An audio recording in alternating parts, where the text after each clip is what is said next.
ए बुची भाग जाना तो काट लेम तार जूजी। ए जी कहाँ जाता नी? मुँह जाती चलबू। नाराज हो गई नी का? नाराज ना अब हम तो लतीबो करब। दिन भर गाड़ी पीछे पीछे लगल रही, कहाँ जात हवा का करत हवा। घरे लौट जाने तू खाले झटो तोहार हम। मत रोवा। अरे मूत रोवा। अरे मूत रो।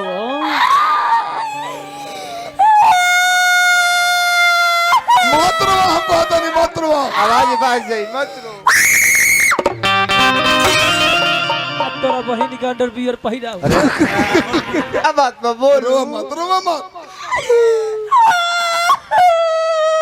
अरे चुप हो जा, रोवा मत। लोर पोछो।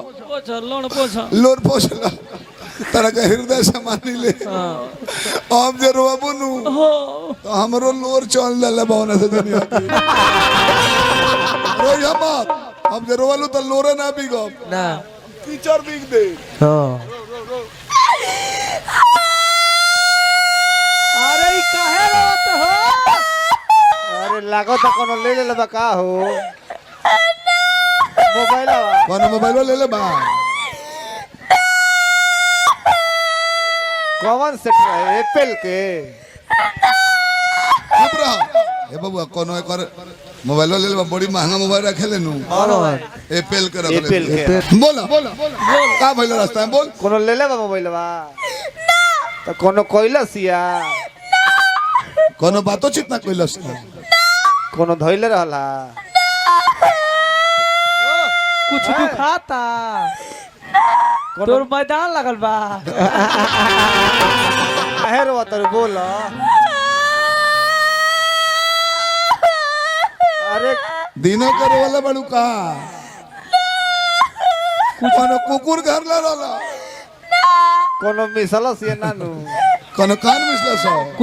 कुछ फाटल बा। कोनो साड़ घर ला रहला। रास्ता में कुछ ना भइल। कोनो घटना ना भइल। तब कला चटका जुरू होतर। वही खाती खाती ना। का बात पे बोलू। ए अपना दिल के बात हम केंगे कही और कैसे कही हमरा से कहले के जा। मुंह से नु कहबो कि गाड़ी से कहबो।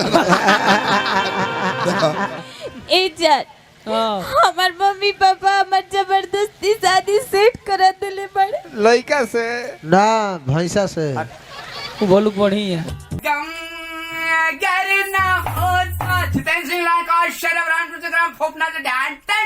वाहेगुरु जी का खालसा, वाहेगुरु जी फतेह। जो बोले सोनिया से हिंदुस्तान जिंदाबाद, पाकिस्तान मुर्दाबाद।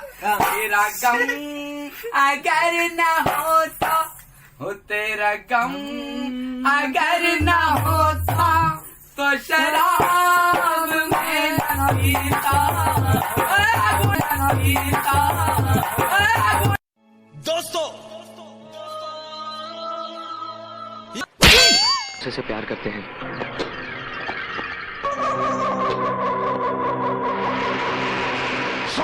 मामा जी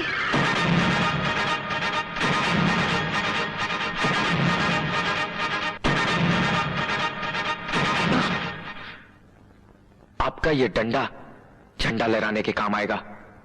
इसे किसी जलसे के लिए संभाल के रखिए। हम आज आपके सामने अपने प्यार। और दाम 100 रुपया बा। 100 रुपया? हाँ। एक और खूबी का बा? खूबी जनबो। हाँ। 10 तला पर से गिर जाइबो, गाड़ फट जाई, बाकी काछा ना फटी।